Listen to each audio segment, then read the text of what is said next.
Hey yo, it's Guido coming at you with the Tactics Talk, guys. Welcome back. Thanks for tuning in on this episode of World of Tanks. We have a Wasted Spacer from Clan Zeus and his T25 AT, Tier 7 American Casemate TD, and he is on an assault map on Siegfried Line. A lot of people have assault and encounter turned off for a lot of different reasons, but Wasted Spacer obviously has at least assault turned on.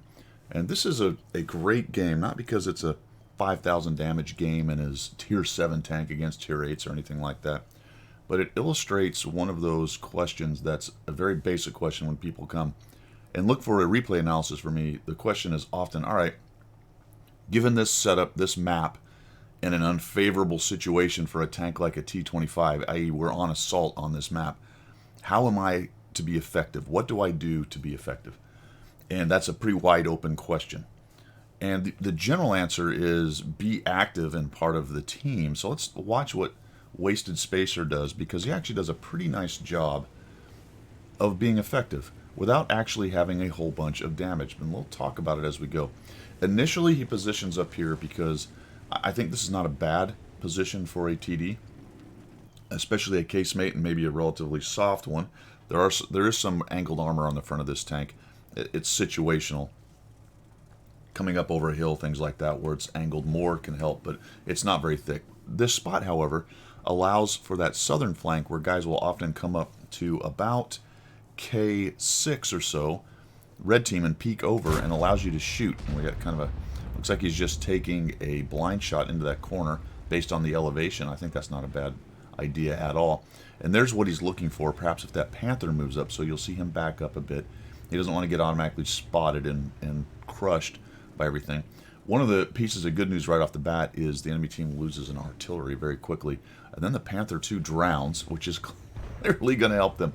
And notice Wasted Spacer, it appears he noticed the Panther 2 drowned, so he immediately starts moving up because he's also got a Udez, and a Scorpion is moving up. Scorpion is also a relatively soft tank, and this flank looks to be a bit vulnerable, and so he's moving his gun up to help. Imagine that concept.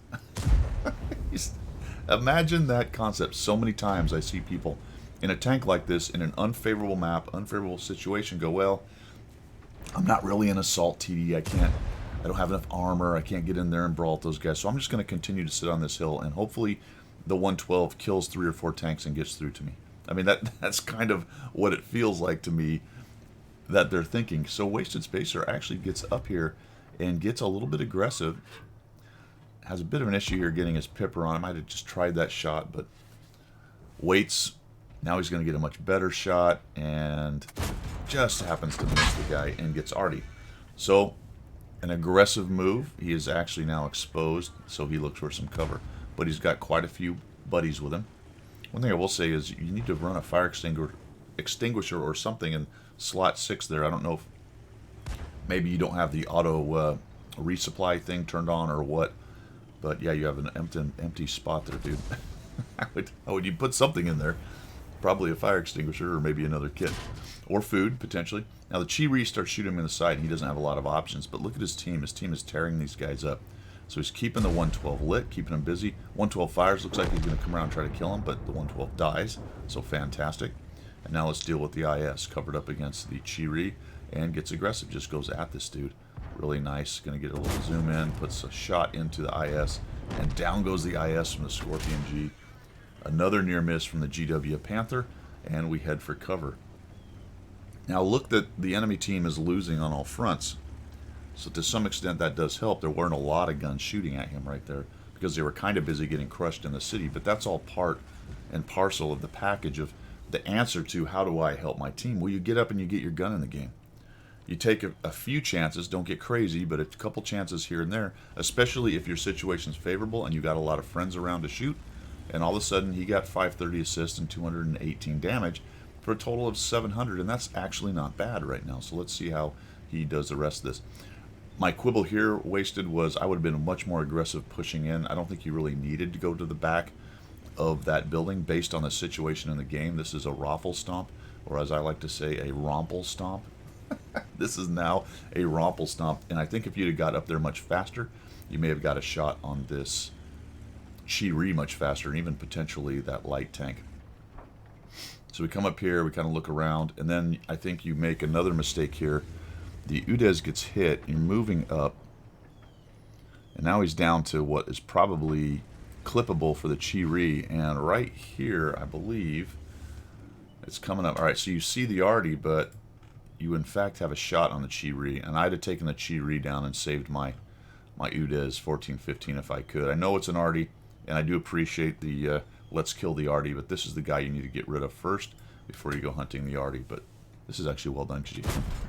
There you go. So you get your 239 out of it. Then you see the Chi-Ri. I just think that's a small misprioritization of targets. Not a huge big deal, but there you go. Another blind shot. Maybe you get the guy that's moving around over there. I thought the GW was... That was interesting. I thought the GW was actually going towards you, but it appears he was going away. Or maybe he turned. I don't know. So we're zooming in here. Interesting thing about that last shot right there is in situations like that where I know a lot of guys are coming at him and they're about to shoot, I will accept a shot that's not fully zoomed in just to try to steal those last few hit points on those. So you waited just a little too long, and I do that too. Sometimes you just wait too long for the zoom in. But take those higher or lower PK, I guess, shots, higher risk shots, I suppose. Do be careful, though, if there's a bunch of your friends around, because you do tend to hit your buddies. But in that case, I don't think you were going to hit anybody. You might have just pickled that off, and who knows, you maybe get it. But look at the results, right? No one is going to grab Wasted Spacer and shake his hand and say that's the most amazing World of Tanks game I've ever seen. But it was a good, solid game, and it was a part of the win. Now, it was a Rompel stomp, but he was key down in the south. And that's what you're trying to do. That's part of the answer to how do I be effective in a bad situation for my tank, considering the mode and the map? Well, the answer is you're active, you play the game. Don't sit back and say, well, this is not a great tank for this, so I'm going to sit back and just hope I get some damage. He didn't hope he got some damage in spotting. He went and got it, right? He drove his tank forward, and he went and he got it. And his reward for that is hard to quantify other than it was a W in the win column. So those little things he did got him only 530 spotting, which is pretty good for a Casemate TD, to be quite honest, and 400, especially on assault, and 457 damage, and the W, right? So that's the metric by which the little things that are hard to quantify are measured in this game. That's in the W column. So you can do things in this game other than damage and spotting and assist that helps your team win, and that's really what you're looking to do. You have to be careful, though, because I do see a lot of people say, well, I went forward and I spotted and I get in amongst the enemy, and my team never helps me, and so I never get the win even though I'm doing all the things I should to win. Well, okay. You're going to have to quantify that a bit and look at it.